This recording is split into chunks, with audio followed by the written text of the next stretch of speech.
Bienvenue dans la causerie de ce matin pour opiner sur le seul sujet de cette causerie veille d'armes de la ferveur au défilé. De la ferveur populaire, au défilé. Nous avons sur ce plateau Bertin Adimiton Lali. Bonjour. Vous êtes coach patriotico-républicain. Merci d'être sur ce plateau. En face de vous, nous avons Mathias Sossou, directeur de publication du quotidien Le Gongoneur. Bonjour. Bonjour, cher consoeur. Bienvenue. Et également, juste à vos côtés, le directeur de publication Le Grand Matin, Eloge Gandaro. Bonjour. Bonjour, cher consoeur. Bonjour, Gilles Christ. Et bonjour à tous. Bonjour à tous. Bienvenue. Merci d'avoir répondu favorablement à notre invitation de ce matin. Avec vous, nous allons parler un peu de la ferveur populaire à l'occasion de la fête nationale. Nous sommes à la veille de la célébration du 59e anniversaire de notre accession à la souveraineté nationale et internationale. Alors, Eloge Gandaro, lorsqu'on est citoyen tout simplement, puisque depuis ce lundi, nous faisons des thématiques spécialement conçues à cet effet. On a longuement parlé des autorités. Lorsqu'on est citoyen tout simplement et que la fête nationale est là, comment se sent-on? On se sent très heureux parce que vous avez dit citoyen. Oui. Citoyen, ça suppose que nous sommes dans la cité, nous sommes nés dans un pays et nous avons le devoir, n'est-ce pas, de nous intéresser à l'histoire, de nous intéresser au présent que nous vivons et de nous intéresser au futur. Qu'est-ce que nous avons vécu par le passé? Qu'est-ce que nous faisons, n'est-ce pas, pour améliorer ce passé? Qu'est-ce que nous faisons pour que les conditions de vie de nous tous, de tout un peuple, soient améliorées, n'est-ce pas, pour le bien-être de nous tous? Parce que le devoir nous interpelle, le devoir nous appelle, pour nous dire que le développement d'un pays, ce n'est pas l'affaire seulement des dirigeants, ce n'est pas seulement l'affaire des gouvernants. C'est vrai que dans nos pays, nous avons vécu peut-être un passé triste. Nous parlons parfois de la colonisation, n'est-ce pas? Nous en parlons parfois en bien, n'est-ce pas? Si nous nous rappelons, n'est-ce pas, de tout ce que nous avons pu hériter de l'époque coloniale du colonisateur en matière d'éducation, de culture, n'est-ce pas? Si nous nous rappelons de tout ça, et ce que nous continuons aujourd'hui de vivre et qui nous permet, n'est-ce pas, d'être à la hauteur des autres nations et de nous dire que c'est une lutte quotidienne pour le développement, nous apprécions positivement tout ce qui s'est passé, que nous continuons de vivre. Lorsque nous pensons à la colonisation, nous pensons à l'esclavage, n'est-ce pas, triste fléau, n'est-ce pas, un fléau qui continue de nous marquer négativement, et nous pensons à bien d'autres choses, n'est-ce pas? Nous sommes un peu tristes, mais nous disons que il faut continuer de lutter pour que l'avenir soit meilleur. Donc c'est un événement, un grand événement, un événement historique, et nous devons le vivre, le cœur ouvert, n'est-ce pas, tout en pensant aux efforts que nous avons faits, tout en pensant également aux insuffisances, à nos faiblesses, et en nous disant que nous devons nous engager davantage pour le développement de nos nations. Mathias Sossou, qu'est-ce qui explique cette ferveur populaire? S'il y a ferveur populaire, c'est pour manifester sa joie, parce que il y a bien de pays qui n'ont pas connu aussi l'indépendance en ce moment-là. Il y a des pays qui l'ont acquise bien après. Et si le Bénin peut se compter parmi ces tout premiers pays à acquérir l'indépendance, je crois que c'est pour une fierté nationale et pour manifester cette joie. C'est ce qui explique cette ferveur qu'il y a dans l'ensemble du pays. 59e anniversaire, ce n'est pas petit.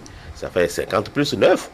Je crois que c'est nécessaire pour la population de dire ce qu'elle pense de cette fête-là. Et c'est ça qui explique cette ferveur.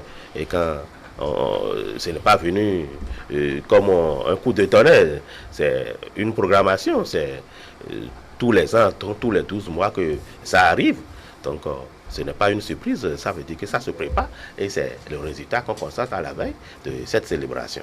Bertin Adimiton Lali, est-ce que l'intérêt que la fête nationale suscite chez quelqu'un définit sa citoyenneté? Pas exactement. Tout le monde aime les fêtes, hein? Oui, c'est une habitude, c'est l'occasion c'est comme une éclosion. On revient à la vie. Et les fêtes populaires ou identitaires, c'est une expression de sentiment d'appartenance. Vous voyez, et puis c'est stimulant. On aimerait voir du nouveau, ou bien voir de ce qu'on avait vu, mais dont on n'était pas suffisamment rassasié. Et les fêtes rythment notre vie. Alors, est-ce synonyme de bonne citoyenneté? Je me dis que ce n'est pas exact. Parce que le bon citoyen, c'est d'abord quelqu'un qui apprécie les lois de la cité, qui les épouse, c'est-à-dire qui s'y conforme. Après la fête, nous allons retourner à nos habitudes. Nous avons l'habitude de critiquer, en tout cas de trouver des boucs émissaires pour notre misère, dont au fond nous sommes les auteurs. Vous voyez?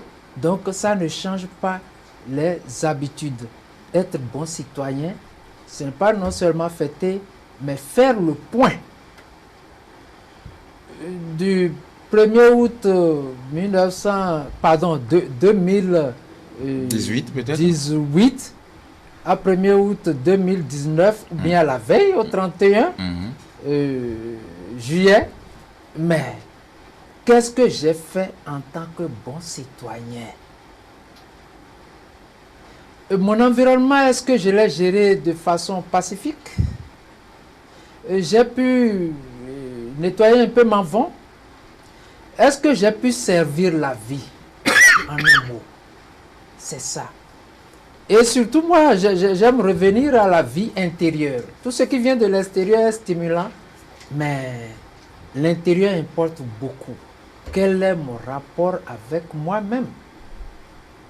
C'est très important pour moi. Parce qu'il faut aller de l'intérieur vers l'extérieur et de l'extérieur vers l'intérieur, faire ce va-et-vient-là. Mais savoir que nous sommes un, surtout dans l'amour. C'est ce que je peux en dire. Très bien. Eloge Gandao, comme vient de le dire Monsieur Bertin, Adimiton Lali, pensez-vous que au-delà de la célébration, les citoyens doivent se mettre au travail? Absolument. Absolument, parce que lorsque nous parlons de la fête de l'indépendance du Bénin, nous nous rappelons, n'est-ce pas, des années 60, le 1er août 1960. Oui. Hein? Vous parlez de ferveur.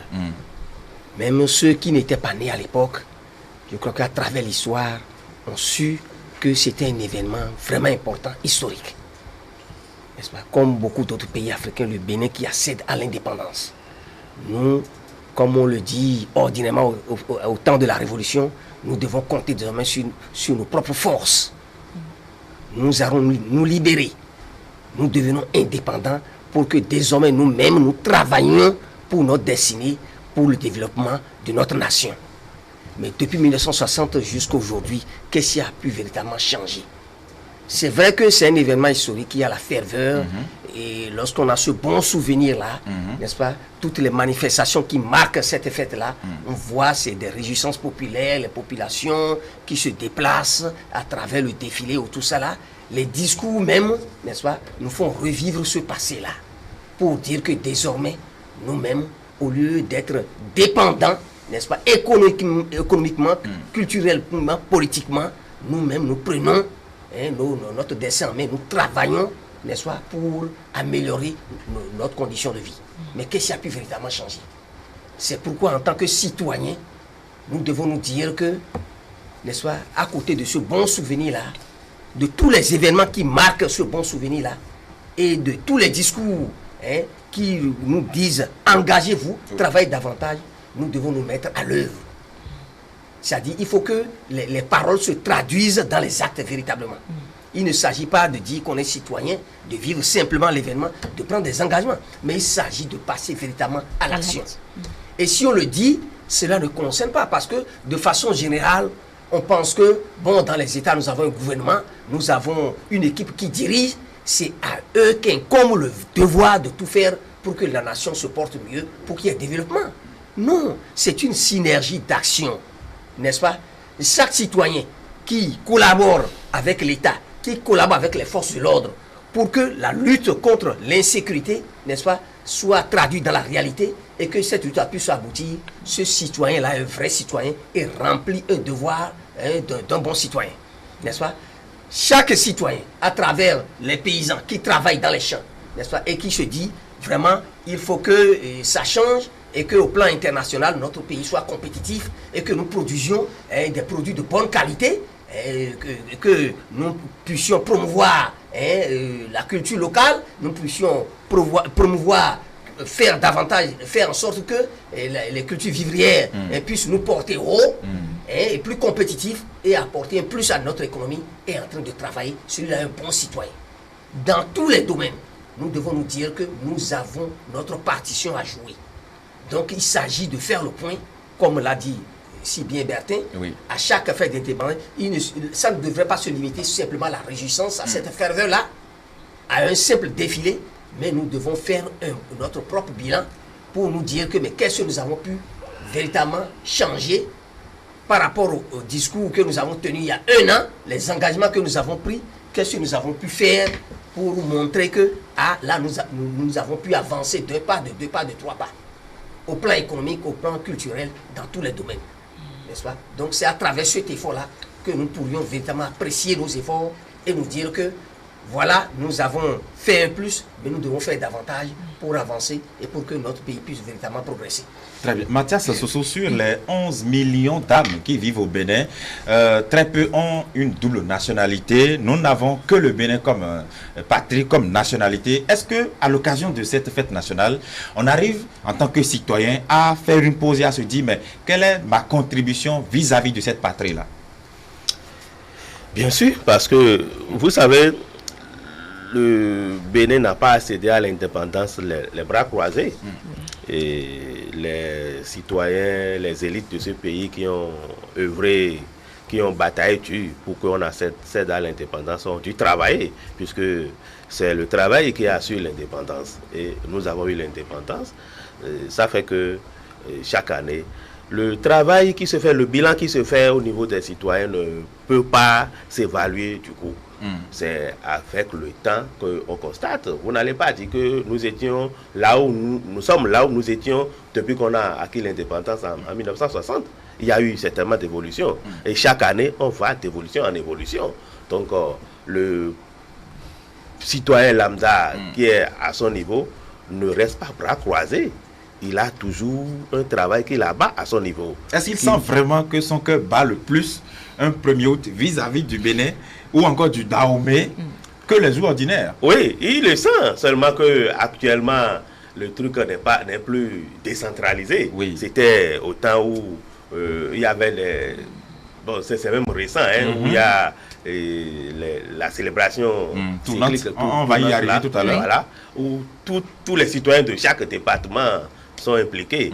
Bon, aujourd'hui, la fête l'organisation a été un peu allégée, où c'est réduit aux militaires pour les défilés, mais n'empêche, on chôme chaque indépendance. Ça veut dire qu'on permet à tous les citoyens béninois de festoyer depuis là où ils sont. Donc, de chaque niveau où chacun est, il doit quand même manifester sa joie. Ça veut dire que tout le monde est impliqué dans la célébration de cette fête-là. Donc, ce n'est pas seulement centralisé au niveau, en tout cas, national oui. Pour dire que tout le peuple béninois se sent concerné quand même par cette fête-là. Très bien. Bertin Adimiton-Lali, tout à l'heure dans votre intervention, vous disiez que avant que le citoyen béninois ne puisse participer à l'action civile, participer au développement de la nation, il faut qu'il soit en harmonie avec lui-même. Qu'est-ce que vous voulez dire par là? Oui, je dis qu'il faut qu'il soit en harmonie avec lui-même parce que je vois la chose du point de vue spirituel et psychologique. Oui. En chacun de nous, il y a un héritage. Depuis notre enfance, nous avons traversé des situations qui nous permettent ou ne nous permettent pas d'apprécier les choses à leur juste valeur. Alors, si je ne suis pas en harmonie avec moi-même, s'il y a en moi des conflits personnels, on appelle cela conflit intra-individuel, qu'est-ce que j'apporte à la foule avec laquelle je fais corps? Vous savez, quand nous nous retrouvons, nous partageons toujours quelque chose. Alors, si je vais à la foule avec ma grande négativité, je vais en distribuer à chacun, d'une manière ou d'une autre. Or, dans notre famille, là où nous sommes nés, l'habitude n'est pas la positivité. L'habitude n'est pas avoir des bénédictions dans chaque situation apparemment désagréable. Non. Et puis, on a infusé en nous des germes de conflit. Les injures, les défauts, puisque moi, vous savez, hein, dans la famille, hein, c'est les autres qui vous font comprendre que vous avez des défauts. Là où vous êtes né même, hein, c'est là même où on vous fait une chose là de vos défauts et vous finissez par ne plus croire en vous. Et ça se traduit dans nos langages, dans nos comportements. Vous voyez, c'est ça que nous apportons à la foule. Je pense que les autorités de ce pays doivent faire de sorte que chacun soit très tôt pris en charge pour être coché, même à l'école primaire. Alors, qu'est-ce que ça a été tout au long de ces années-là, depuis 1960 jusqu'à aujourd'hui? Est-ce que le citoyen vis-à-vis de sa patrie, peut-être à l'occasion de la fête nationale, a vécu autrement l'événement pendant les années qui ont suivi? Bon, moi, je pense que non. Hein. C'est la même chose chaque année? Moi, je pense que c'est pratiquement la même chose. C'est-à-dire, c'est un refrain. On va à la fête, on s'oublie totalement, on ne sait pas que soi-même on doit apporter quelque chose. Est-ce que vous voyez? Et ça fait un peu comme une monotonie. Et moi, personnellement, j'aime que les choses changent. J'aime que les choses changent. Mais le citoyen qui va à la fête et qui revient chez lui pleurer, il y en a, hein. C'est des occasions pour des gens d'aller s'oublier. Et ils reviennent à leur misère quotidienne. Est-ce que vous voyez? Au lieu de penser à faire autrement, à organiser autrement leur vie. Vous voyez, ici maintenant nous parlons de programmes d'action de gouvernement, par exemple. Est-ce que chacun a à son niveau son programme d'action personnel? Ce que je vais appeler programme d'action du citoyen. Est-ce qu'au niveau de chaque collectivité ou communauté, il y a un programme d'action collectif? Voilà. Il faut partir de là pour vivre autrement cette fête-là. Se projeter. Hein? Il y a ce qu'on appelle le concept de soi. À chaque instant, on se revoit, on se projette, on s'imagine, on rêve et on entreprend.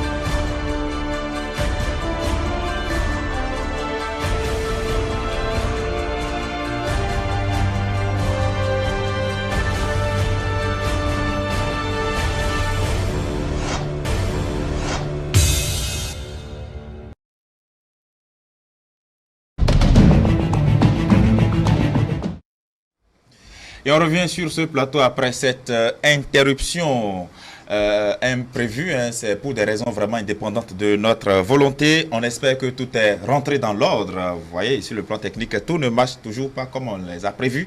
Et on était avec vous, Bertin Dimiton-Lali, dans la causerie. Vous étiez en train de nous expliquer que chacun, à son niveau, devrait aussi avoir un programme d'action personnelle pour le développement de la nation aussi. Oui. C'est cyclique de fêter l'indépendance. Mais est-ce que je ne fête que le pays? il faut que moi-même, j'ai comme le gouvernement son PAG, que j'ai mon programme d'action personnelle ou programme d'action du citoyen. Il faut que sous chaque toit, il y ait un programme d'action de famille. Dans chaque collectivité, dans chaque communauté, il faut qu'il en soit ainsi. C'est-à-dire, cela permet aux citoyens de faire le point, de rêver l'avenir, de faire ce qu'on appelle le concept de soi, de se relancer, etc. Vous voyez, c'est aussi stimulant. Mais si je ne fais que circuler, que voir les grands travaux du gouvernement, que cela me rende content et que j'en arrive chez moi, et que je me rappelle mes misères quotidiennes, ce n'est pas bon. Qu'est-ce que j'apporte à la société? C'est cela qui me compte beaucoup. Qu'est-ce que j'apporte à la société? De par l'exécution de mon propre programme du citoyen. Qu'est-ce que j'apporte à la société? C'est plus stimulant. C'est plus stimulant que je sache que oui, je veux pour la société, j'appartiens à une communauté, j'apporte ce que je dois à la communauté. C'est plus stimulant, plus encourageant. Ça édifie le pays, ça édifie le quartier, ça édifie l'arrondissement, etc. Eulous Ganaho, chaque année, notamment le 1er août, il y a une cérémonie qu'on fait en hommage à certains citoyens qui ont versé leur sang pour cette patrie-là en défendant le pays. C'est le dépôt de gerbes au monument aux morts. Est-ce que ça a un sens particulier? Oui, c'est un sens particulier parce que nous devons immortaliser ceux-là. Nous ne devons pas les oublier. Vous voyez, déjà pendant la période révolutionnaire, les monuments qui ont été construits. Même ça existait, ce n'est pas nouveau. Vous allez voir les monuments aux morts. Il y en a à Ouida, il y en a dans d'autres départements. D'accord? Ceux-là qui ont lutté vaillamment pour le pays, ceux-là qui ont versé leur sang, vous avez dit tout à l'heure. Mais il ne s'agit pas seulement, quand on dit ceux qui sont morts, les armes à la main, ce n'est pas obligatoirement ceux-là qui ont eu des armes, qui sont allés au front, qui sont allés à la guerre. N'est-ce pas? Tout citoyen que vous connaissez et qui a travaillé, qui a rendu un service à la nation, qu'il soit au niveau de l'administration, qu'il soit dans le pays tout court, qu'il soit dans le milieu rural, et qui a travaillé, n'est-ce pas, pour marquer son temps, qui a travaillé, qui a fait en sorte qu'il y a eu un plus au plan économique, et qui a contribué au développement de son pays. On ne devait pas les oublier. Tout à l'heure, on a parlé des artistes. Oui. Des artistes, normalement, on ne devrait pas attendre que leur mort, leur décès, avant de leur rendre hommage. Avant de leur rendre hommage. Déjà de leur vivant. Et comme nous devons le faire dans nos familles, n'est-ce pas? Dans nos familles, nos parents, notre mère, notre père. Ce n'est pas quand il est décédé que nous allons organiser des cérémonies grandioses, des cérémonies ruineuses pour montrer que nous l'aimons. Non, on devrait déjà de leur vivant leur rendre cet hommage-là, leur montrer que vraiment nous les aimons et tout ce que nous ressentons, nous devons leur témoigner ça. Et au niveau national, de la même manière, tout citoyen, que ce soit au niveau agricole, au plan économique, au plan politique, qui a apporté un plus à la nation, n'est-ce pas, nous devons les considérer comme des soldats qui ont été au front et qui ont laissé leur vie pour l'intérêt national. Je crois que le dépôt de gerbes va dans ce sens-là. Nous devons les immortaliser et chaque fois quand nous le faisons, nous nous remémorons de ceux-là, n'est-ce pas? Non seulement de leur nom, mais tous les actes, toutes les actions qu'ils ont posées, ça devrait nous enseigner, nous revigorer. Et nous devons tirer leçon de ça pour bâtir notre avenir. Très bien. C'est exactement ça. Mathias Soussou, ce dépôt de gerbes, cette cérémonie, c'est un signe de reconnaissance de la République à l'endroit de ses citoyens, non? Tout à fait. Parce que déjà du vivant des gens, quand ils arrivent à réaliser certaines prouesses et qu'ils ont eu la chance d'avoir la vie sauve, l'État leur rend hommage. Et maintenant que ceux-là ne vivent plus et ils se sont sacrifiés, ils ont versé leur sang pour sauver quand même la patrie. Et je crois que c'est le moment solennel de leur rendre hommage, de rendre hommage à leur mémoire, pour dire que le peuple se souvient toujours d'eux et qu'ils ne sont pas perdus dans les esprits. C'est pour rappeler quand même l'existence de ces gens-là qu'il y a cette cérémonie de dépôt de gerbe à chaque veille de la fête d'indépendance. Est-ce que c'est la traduction de Birago Diop qui disait que les morts ne sont pas morts et que nous sommes en Afrique et qu'il faut toujours continuer à dire merci à ceux qui nous ont fait du bien même s'ils n'existent plus? Oui, si Birago Diop l'a dit, c'est parce que il est convaincu quand même de quelque chose. Chez nous en Afrique, effectivement, les morts ne sont pas morts. Oui. Ils sont toujours parmi nous, dans les eaux qui coulent. Et ça veut dire que quelque part, le pays réitère et reprend cette tradition et reconnaît également que les morts de notre pays ne sont pas morts complètement, qui sont toujours parmi nous. Et c'est pourquoi il y a cette cérémonie de dépôt de gerbe. Maintenant, quand on quitte là, ce n'est pas parce que quand on organise une fête, il y a fête de l'indépendance, tout le monde se retrouve. Ce n'est pas parce qu'ils n'ont pas quelque chose à faire à la maison. On dit que quand la lune brille et que nous nous retrouvons sous l'éclair de la lune, c'est pas parce que chacun de chez lui ne peut pas recevoir l'éclair. C'est parce que nous voulons traduire un peu ce que nous avons de nationalisme dans notre sang, dans notre corps, que nous nous retrouvons quand même pour la célébration de cette fête-là. Donc cela va de même pour ceux-là pour qui on fait le dépôt de gerbe. C'est pour leur montrer quand même qu'ils se sont sacrifiés pour le pays et qu'ils ont traduit quand même ce qu'ils ont de nationalistes dans leur sang, qu'on leur reconnaît cet honneur-là.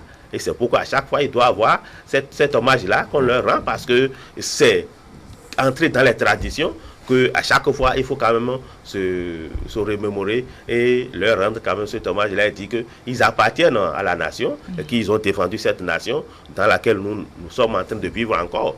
Donc, ceux qui sont partis se sont sacrifiés pour nous et nous aussi, nous allons les honorer. D'accord. Bertin Dimiton Lali, quelle est la connotation sociologique du dépôt de gerbe? La connotation sociologique, je vais même ajouter psychologique. Au fait, nous les vivants, tout ce que nous faisons, nous pensons d'abord à nous-mêmes. Si vous n'honorez pas les morts, il y a de fortes chances que les vivants s'en prennent à vous. Parce qu'ils vont se dire que après moi, il va me maltraiter ou bien maltraiter ma mémoire. Est-ce que vous voyez? Donc, quand les gens voient ça, ils se disent, oui, on tient compte des nôtres qui ne sont plus. Parce que dans l'Aube Nouvelle, c'est dit, jadis, les nôtres ont versé du sang. À présent, ce n'est pas le cas. Nous n'allons pas verser du sang. Mais nous allons verser nos sueurs, travailler, etc. Est-ce que vous voyez? C'est pour dire aux vivants qu'ils peuvent se sacrifier pour la patrie. Que la patrie ne les oubliera pas. Est-ce que vous voyez? Et d'ailleurs, je pense que c'est de notre tradition. Les morts ne sont pas morts. C'est dit. Et d'ailleurs, l'immortalité, l'éternité de l'âme est reconnue. L'âme ne meurt jamais. L'âme ne meurt jamais. Alors, quand on le fait comme ça, on fouette notre patriotisme, on fouette, n'est-ce pas, on nous encourage à nous engager, à nous sacrifier. C'est ça. Et c'est bon à voir. D'accord. C'est bon à voir. Très bien. Après le dépôt de gerbe, il y a le défilé auquel on assiste, que ce soit le défilé militaire au plan national ou encore le défilé militaire et civil, même dans les différentes localités, dans les communes, ainsi de suite. Quel est l'intérêt que les citoyens accordent à ces différents défilés-là? Eloge Ganaho, selon vous? Oui, à ces différents défilés, ce n'est plus la même chose que nous vivons aujourd'hui. Vous devez constater que au temps de la Révolution, il y avait beaucoup plus de ferveur. Oui. N'est-ce pas? Dans la mesure où c'est dû à quoi? C'est dû à quoi? Oui. C'est dû au fait que à chaque époque, avec l'événement, on se dit qu'il y a une renaissance. Vous voyez le temps que nous avons vécu avec le président Hubert Maga, le premier président du Dahomey à l'époque. Ensuite, à Romadegbe, à Piti, oui. n'est-ce pas? L'indépendance, vous le savez, c'est un événement et ça va au-delà de tout ce que nous pensons. On se dit qu'on est véritablement indépendant et que la liberté devient une réalité et que désormais nous travaillons nous-mêmes pour le progrès de nos nations. Mais par la suite, vous voyez, l'instabilité politique que le Dahomey a connue à l'époque, avec les coups d'État qui s'enchaînaient, n'est-ce pas? Vous devez savoir avec l'histoire que l'armée béninoise a connu des spécialistes de putsch. Excusez-moi, je ne le dis pas pour jeter de la pierre, mais à l'époque, on parlait des connotés. Les spécialistes de putsch, n'est-ce pas? Connotés. Et ça a été répété en 90 à la conférence nationale. Le général Soglo, oui. tout ça là. C'est vrai, on a eu l'indépendance, mais c'est pourquoi plus tard, certains parlaient d'indépendance nominale. On était indépendant, mais dans la réalité, nous, on continuait d'être dépendants vis-à-vis du colon, de la mère patrie, de la France et bien d'autres nations. Nous étions toujours dépendants. Parce que dans la réalité, nous ne étions pas libérés pour travailler véritablement pour l'évolution de nos nations. Voilà l'état dans lequel le Dahomey était. Jusqu'au coup d'État du 26 octobre 1972. L'instabilité politique qui était caractérisée par les coups d'État qui s'enchaînaient, par les querelles et les conflits politiques qui prenaient le pas sur le développement économique, ne permettait pas, n'est-ce pas, aux dirigeants d'alors d'engager de véritables actions qui impactent, n'est-ce pas, la vie quotidienne des citoyens. C'était une réalité. Et avec le coup d'État du 26 octobre 1972, oui, qui a installé c'était comme la révolution. La révolution. Un nouveau ordre. Et on était embarqué dedans avec le socialisme scientifique, le marxisme-léninisme. On nous a inculqué cette philosophie-là et avouons qu'à l'époque, c'était la fièvre. Vous voyez les conditions dans lesquelles les défilés se déroulaient. Les discours, si vous vous rappelez, du président Kérékou, c'était de longs discours pendant des heures. Oui. Et si vous voyez le défilé même, à chaque défilé, chaque 1er août, mais c'était toute une ferveur. Tout le peuple pratiquement se déplaçait. Même si c'était à Cotonou, mais dites-vous, depuis 2 jours, 3 jours avant, 24 heures, 48 heures avant l'événement, mais les populations, les citoyens quittaient les zones reculées, le nord, la zone du centre, les collines, tout ça, pour venir vivre le défilé. C'était un moment de communion. Un moment de communion, véritablement. Et à travers ce défilé-là, vous voyez le défilé civil, chaque catégorie professionnelle venait présenter à travers ce défilé-là ce qu'elle savait faire. Ceux-là, dans chaque catégorie, vous voyez, les fonctionnaires, les agents venaient présenter leur art, ce qu'ils savaient faire. N'est-ce pas? Et le défilé militaire, on le vivait, l'étape militaire, on le vivait vraiment avec ferveur et on se remémorait de ces zéros-là, nos zéros, Béanzin, Biogara, Kaba et autres, pour dire que voilà une vaillante armée qui est au service de la nation. Mais, vous voyez que, plus tard, cette révolution-là, que nous devons vivre est tirée, parce qu'il y a quelque chose de bien quand même. Ça a fini par les crises de 1988 et autres, tout ça là, les grèves à ne point en finir, qui ont débouché sur la conférence nationale organisée. Nous avons accédé à une autre étape, la démocratie, le renouveau démocratique. Et je dois constater que également, avec les défilés à l'époque, il y a eu une certaine ferveur. Parce que le Bénin est devenu un Bénin tout nouveau. Et les gens du Bénin servaient de modèle à d'autres nations. Mais petit à petit, vous devez constater qu'il y a une régression. C'est vrai que, progressivement, avec les décennies qui ont suivi, toujours la lutte politique, certains ne se sentaient plus concernés. Si normalement, lors du défilé, vous voyez les anciens chefs d'État. On a eu des défilés ici où, au podium, il y a certains chefs d'État, anciens chefs d'État, qui n'ont pas honoré de leur présence. Parce qu'ils ne se sentaient pas concernés. Or, ce n'est pas bien. C'est un événement national. Ça concernait tout le monde. À côté du moi, de notre ego, que nous devons mettre de côté, nous devons nous sentir tous concernés. Parce que je le dis, je persiste, je signe, pour dire que, à travers, outre les querelles politiques, d'accord, et nos divergences, nos différences d'opinion, nos divergences d'opinion sur la manière de gérer la nation, nous devons nous dire que nous sommes concernés.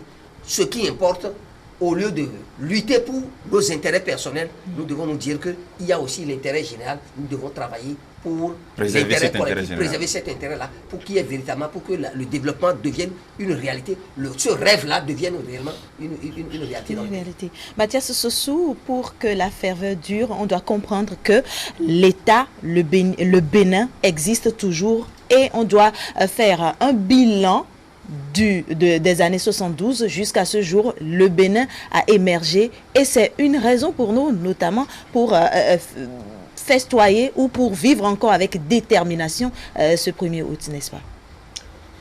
D'abord, je vais relever un petit point au niveau de la célébration du 1er août. Oui. Je crois qu'à partir de 72, on n'a pas connu de 1er août. Oui. Sous Kérékou, C'est ça. pendant la Révolution, on a connu une autre date.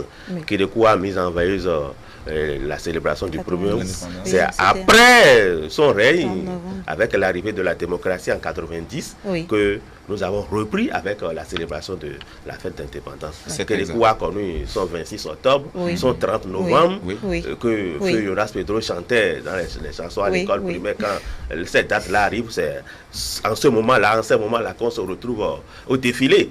Donc, Kérékou avait créé son indépendance à part, que je ne vais pas mettre en évidence ici. Oui. Maintenant que nous revenons à cette fête d'indépendance tous les 1er août, je crois que c'est quand même le moment de retracer ce qu'il y a comme mon bilan. Oui. Et- Est-ce une occasion aussi d'être beaucoup plus fier de son armée, de l'armée du pays? Lorsqu'on la voit défiler, est-ce que quelque part on ne peut pas se dire, mais oui, on a aussi des gens qui sont là pour veiller sur nous? Les gens sont là pour veiller sur nous, mais l'abbé Bédinounas a fait quoi pour acquérir l'indépendance? L'indépendance n'est pas venue. Dans un monde aujourd'hui où règne le terrorisme, ainsi de suite, les crimes que l'on perpètre d'une localité à une autre, Oui. est-ce que l'armée aussi ne fait pas un travail Non, à ce en niveau? cela, l'armée fait son travail. L'armée joue un rôle très important dans le pays pour la protection de la société civile. C'était la question en fait. Ok, d'accord. Donc, il faut rendre quand même l'hommage à cette armée qui fait de son mieux. À ce 1er août, nous voyons souvent les défilés. Ce n'est pas seulement les défilés que nous voyons là. Il y a aussi des organisations qui se mènent à ce niveau. Si, si. Quand les eaux et forêts défilent avec les cornes des animaux sauvages qu'ils ont eu à attraper, je ne sais quoi, c'est pour nous montrer quand même ce dont ils sont capables. C'est le moment pour chacun d'exhiber ce qu'il fait à son niveau pour quand même aider le pays à évoluer. Donc, chaque corps d'armée qui intervient au niveau du défilé du 1er août, c'est quand même pour montrer ce qu'il sait faire et aussi ce que ça garantit pour le pays, pour la sécurité du pays. Quand on nous montre les chars d'assaut, les véhicules en tout cas, je ne sais pas. De commandement. Voilà, les véhicules de commandement. Tout ça là, c'est pour nous montrer de quoi on peut s'égosiller pour dire, ah oui, que nous avons quand même une certaine force dans notre pays qui nous garantit la sécurité. Et cela va de même pour tous les autres corps de l'armée qu'on remarque. Maintenant, pour les civils, bon, il est bien vrai qu'avec l'arrivée de la rupture, on a un peu mis fin à ce défilé. Au plan national. Au plan national, bien sûr, puisque ça permettait quand même aux gens, aux populations de venir exhiber ce qu'ils ont réalisé, les prouesses qu'ils réalisent à leur niveau aussi.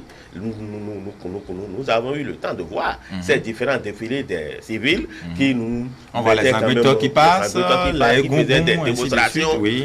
Et c'est une occasion de culture pour les touristes qui viennent quand même découvrir les potentialités du Bénin.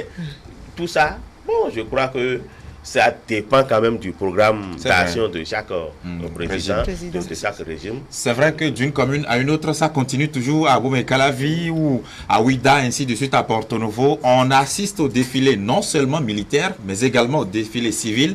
Est-ce que Bertien Dimitan Lali, comme il le disait tout à l'heure, Mathias Sossou, ce n'est pas une occasion, la fête nationale bien sûr, de constater tout ce que le pays a en termes d'arsenal militaire, mais également aussi en termes de richesse culturelle? L'armée ne montre pas toutes ses armes. Donc, on ne nous en montre que quelques parties. Est-ce que vous voyez? C'est stratégique. Et c'est une occasion pour l'armée de s'exposer plus amplement à notre curiosité et pour aussi inspirer la vocation en certains. C'est vrai. Est-ce que vous voyez, c'est une occasion et c'est aussi de l'art exposé, l'art militaire. Ces marches-là,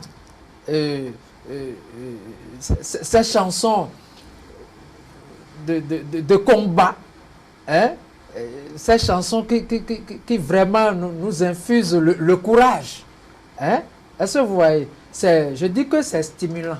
C'est très stimulant.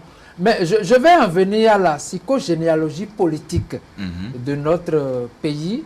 Et vous voyez, l'abbé Gilbert Daillon a visé loin, très loin.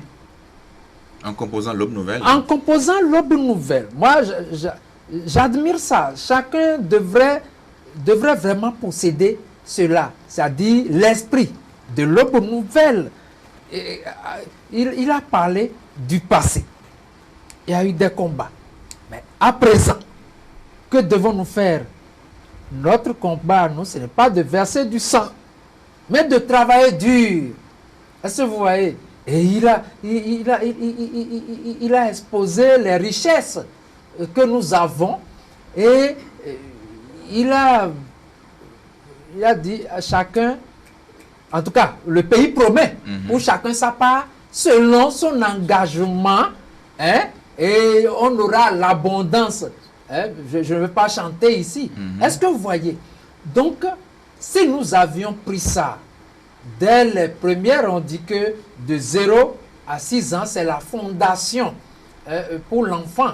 Si la fondation est bien faite, sa vie s'en nourrit très bien. Est-ce que vous voyez? C'est ça. Si nous avions bien géré les 5 premières années, les 10 premières années, ça aurait été une culture pour tous les citoyens, hein, de chérir le développement. Ça aurait été une tradition de chérir le développement. L'avènement de chaque régime allume un nouvel espoir. Est-ce que vous voyez? Il y avait eu la révolution de Kérékou, mais il y a aujourd'hui la révolution de Talon. C'est dit-on vaut. C'est comme ça que moi je qualifie la rupture. On rompt avec les habitudes passées. Mais si nous, les mauvaises habitudes bien sûr, mais si toujours nous revenons à nos vieilles habitudes qui nous ont arriérés, mais on va fêter indéfiniment cet anniversaire-là qui ne nous apportera pas grand-chose. Qu'est-ce que nous laissons aux générations jeunes? Qu'est-ce que nous laissons aux générations futures? Il est dit dans l'hymne national qu'il faut travailler sans relâche. Travailler sans relâche. Nous pouvons toiser le Japon. Donc, bref, il faut que nous cherchions à faire davantage, à nous surpasser. Et ce n'est pas le fait de nous comparer à d'autres pays, mais nous comparer à nous-mêmes. Qu'est-ce que nous étions hier? Qu'est-ce que nous sommes aujourd'hui? Que projetons-nous d'être? Je dis que le bon citoyen se forme depuis la famille. Toujours. Ça part toujours de là. De là. C'est ça. Les mamans, les papas ont un rôle à jouer. L'amour de la maison, d'abord. L'amour du quartier. Ça va en cercle concentrique, ou bien comment vous dites. C'est ça. Jusqu'à englober tout le pays. Jusqu'à englober tout le monde entier. Parce que nous devons le savoir. Chacun est ici pour une mission, pour son pays, pour sa communauté. Ne l'oublions jamais. Merci. Je vous en prie. Le Ganafo, on va bientôt fêter 60 ans d'indépendance au Bénin. La suite maintenant, qu'est-ce que ça doit donner pour notre soixantenaire? Et quelles sont vos attentes de la part de ces citoyens-là que nous sommes tout simplement? Oui, citoyens que nous sommes, nous devons continuer par travailler davantage, par faire des efforts pour faire en sorte que nous croyions, que nous continuions d'être indépendants. Cette indépendance-là, nous allons continuer par la vivre, d'accord? et nous dire que depuis 1960, nous sommes indépendants, nous avons une certaine liberté, mais nous progressons et nous sommes heureux quand nous allons chaque jour, n'est-ce pas, avoir notre regard sur nos faiblesses, sur nos insuffisances, et tout en avançant, chercher à les corriger. Nous sommes actuellement avec le gouvernement de la rupture, le président Talon. C'est bien parce que l'État est une continuité. Il ne faudrait pas que ceux qui sont passés, nous les considérons comme toujours les mauvais. Même s'ils ont mal gouverné, bon, ils ont quelque part fait des efforts. Ceux qui arrivent doivent continuer l'œuvre et améliorer, parfaire ce qui a été fait. Maintenant, ceux qui ne sont pas au pouvoir, pour que le Bénin puisse avancer, puisque vous le dites, nous citoyens, quel est notre devoir? C'est ça. Chaque dirigeant, chaque citoyen qui a été ministre, qui a été ancien chef d'État, qui a été ancien conseiller, il doit se dire que ceux qui sont là aujourd'hui, il faut critiquer leur gouvernance, mais il faut également les aider, faire des propositions. Il ne s'agit pas de dire, tant que nous ne sommes pas au pouvoir, tout ce qui a été fait, c'est mauvais. Il faut détruire cela. Je le dis pour que ceux qui sont au pouvoir aussi se disent que ce que nos prédécesseurs ont fait, nous devons améliorer et continuer et ne pas chercher à détruire. Si chaque citoyen a cela à l'esprit et travaille dans ce sens-là, je pense que nous allons progresser. Déjà, c'est mieux parce que chacun doit apporter du nouveau. Chacun doit jouer sa partition. Avec le gouvernement de la rupture, nous sommes à l'ère des réformes. À l'ère des réformes, et nous, citoyens, nous, Béninois, nous devons comprendre que il n'y a pas de réforme qui porte ses fruits dès les premiers jours, dès les premières semaines. Il y a des sacrifices à consentir. Il y a des graissements de dents, justement parce que nous voulons rompre avec les mauvaises habitudes. Bertin a parlé tout à l'heure des mauvaises habitudes, des mauvaises pratiques. La lutte contre la corruption, l'impunité. Si chacun se dit, nous devons soutenir le pouvoir en place pour que l'économie, l'assainissement de l'économie nationale soit une réalité et que les mauvaises pratiques que nous avons vécues à travers le détournement des biens publics, le gaspillage des biens de la nation, la corruption et autres là, si nous pouvons faire l'effort de conjuguer cela au passé, d'accord, le Bénin va mieux vivre. Parce que ce n'est pas seulement le devoir des gouvernants, c'est le devoir de chaque citoyen. Donc ce que nous attendons, c'est que ces réformes-là en cours, n'est-ce pas, c'est vrai que les premières années, 2016, 2017, il y a eu des critiques, il y a eu des dénonciations. On a dit, ah voilà, c'est difficile. Au plan social, rien n'a été fait. C'est la pauvreté. Dans les marchés, ça ne vend plus. Justement, c'est difficile. Mais vous devez constater que ça a commencé par porter ses fruits. Et même de l'extérieur, le Bénin reçoit des lauriers. Nous devons nous enrichir et dire que ce n'est pas la panacée, mais nous devons faire davantage d'efforts, accompagner ceux qui sont au pouvoir dans cette lutte permanente pour l'amélioration de nos conditions de vie, pour que le Bénin puisse véritablement se développer pour le bien de tous. Mathias Sossou, même question pour la suite, que faut-il faire?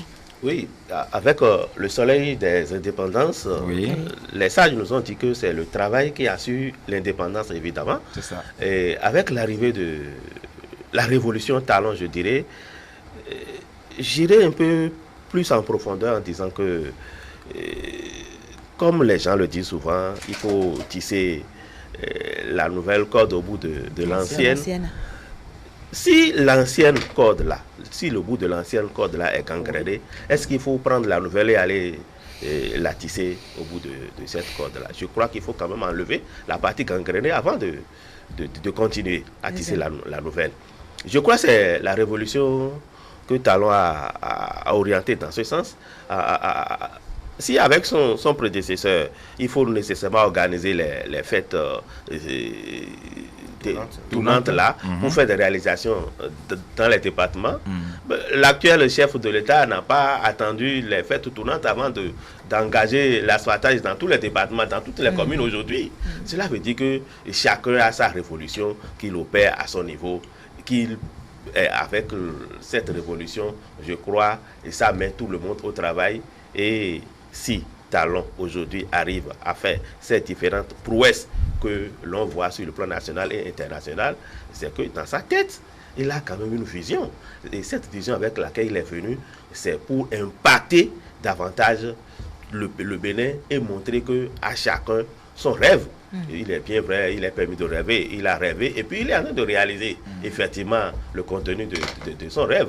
Je crois que c'est quand même un pas de fait. Nous n'allons pas nous asseoir et applaudir seulement.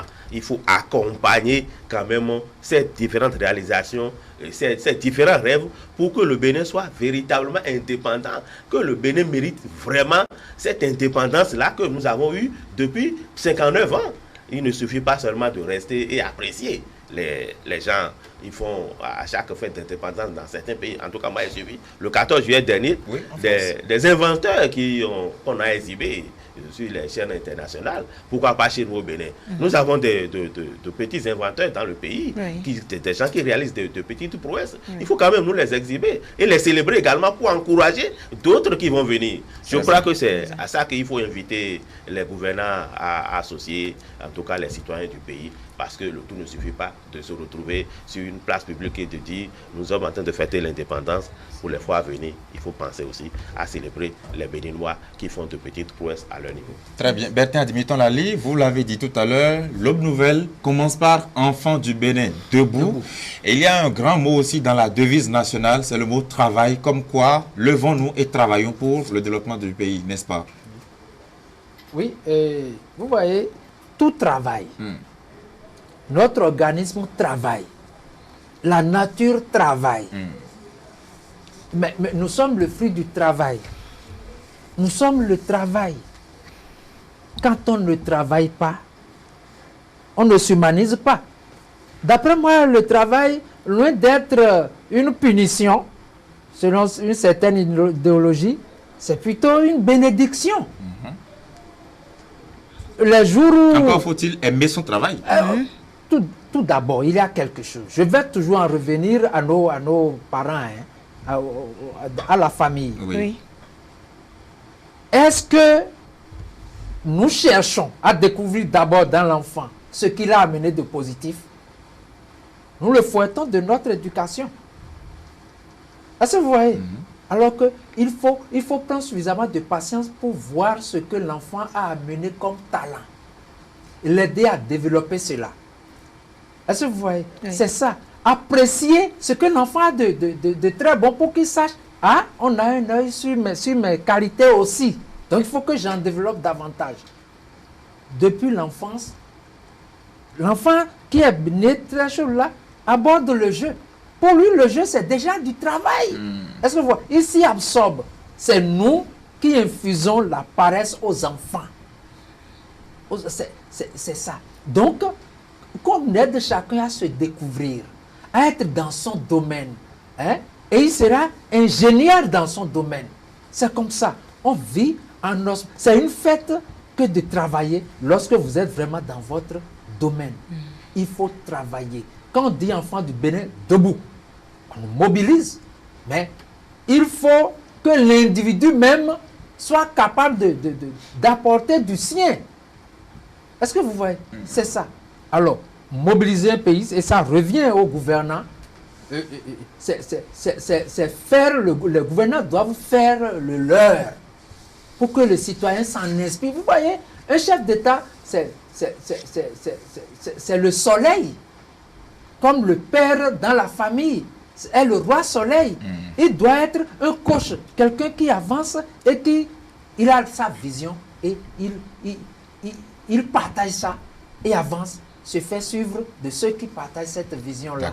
Alors, liberté totale, responsabilité entière, que ce soit de l'opposition positive ou de la mouvance, cela influence mon rapport personnel avec l'amour manifesté infini.